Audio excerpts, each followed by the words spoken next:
Bienvenidos, mi nombre es Xavier Siliento y esto es Partida de Locos. Hoy vamos a estar haciendo unboxing de Sherlock, la tumba del arqueólogo.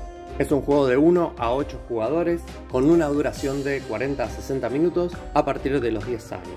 Está editado acá por Top Toys, está licenciado por Enigma Studio, es diseñado por Francisco Gallego, Marty Lucas y Josep Izquierdo. El arte es de Alba Aragón y Luis Francisco. Estos juegos Sherlock entiendo que tienen la particularidad de utilizar códigos QR que escaneamos con el celular, y es una especie de juego de investigación donde las cartas nos van a ir dando pistas. Vamos a tener que ir respondiendo preguntas sobre, en este caso, el asesinato del arqueólogo Edward Carter. Vamos a hacer el unboxing.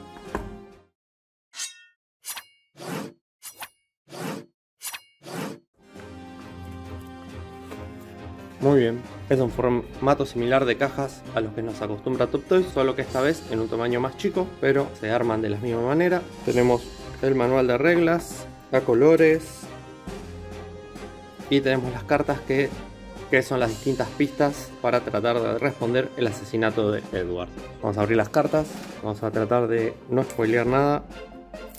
Bien, vemos que las cartas brillan, tienen cierto grosor. Vamos a mirar del otro lado sin tratar de spoilear nada.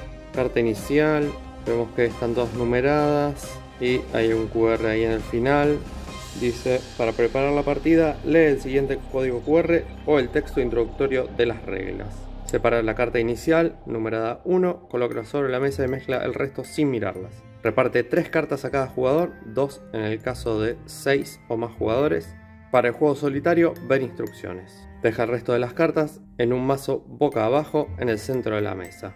Así que bueno, básicamente eso. Entonces se separa la primera, se mezclan todas las cartas y le repartimos 3 a cada uno, a menos que seamos 6 o más, que le repartimos 2 a cada uno. Entonces, ¿qué es lo que tenemos que hacer? A partir de la introducción y de la carta inicial, los jugadores van a tener que ir siguiendo algunas reglas para poder ir estudiando las pistas y de ahí deducir qué es lo que pasó en el caso. Al final van a tener que exponer sus teorías y ver si están a la altura de Sherlock Holmes o si están a la altura del Lestrade. Los pasos en el juego son únicos, por los cuales lo vamos a poder jugar solo una vez. Es muy importante compartir información en el juego, pero los jugadores no pueden mostrarse las cartas que tienen en la mano. Las cartas van a tener algunas partes que están subrayadas, son esas las que pueden leer en voz alta, y los textos que están contenidos en este tipo de imágenes. Las pistas que hayamos revelado en la mesa son públicas para que todos puedan ver, y cualquier jugador puede consultarlas libremente. En el turno de cada jugador uno puede revelar información, que significa que agarra una carta que tiene en la mano, la lee en voz alta y la pone sobre la mesa, y más adelante sabremos si esa pista que revelamos no es relevante para el caso. Eso nos va a restar un punto. Lo otro que puede hacer el jugador es descartar una pista. Las pistas descartadas se ponen boca abajo, no se pueden ver hasta el final del juego. Cuando terminamos el juego, el mazo de descarte debe tener un mínimo de 6 cartas. Si no tiene esas 6 cartas, la partida no se considera como resuelta. Cuando uno termina su turno, el jugador roba una carta del mazo del juego y el turno pasa al siguiente jugador. Cuando todas las cartas del mazo se revelaron o fueron descartadas, los jugadores pueden revelar la información que tienen, formular una hipótesis y pueden discutir las cartas que hayan descartado sin revelarle a los otros jugadores. Tienen que acordarse qué pistas decidieron descartar. Cuando estén todos de acuerdo con la teoría, van a pasar a la página 10 del manual, que tiene distintas preguntas que hay que ir respondiendo.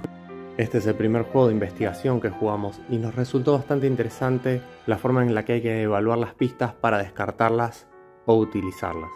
Lo jugamos de 2 jugadores y nos pareció que la información era un poco limitada. En total en mano teníamos 6 cartas y jugando las 5 hubiésemos tenido la posibilidad de tener 15 cartas en el grupo. Igualmente la experiencia nos pareció súper interesante. Aprovechen, comenten acá abajo si ya han jugado alguno de estos juegos Sherlock. Top Toys tiene varios editados y creo que van a editar más. No se olviden de pasar por cafecito.app/partida de locos y dejarnos un café para motivarnos a seguir haciendo más contenido. Suscríbanse al canal por ahí, denle like más por ahí Activen la campana de notificación más por acá. Compártanlo en sus redes sociales. Esto es lo que podemos mostrar del Sherlock, editado por Top Toys. Mi nombre es Xavier Siliento y esto es Partida de Locos.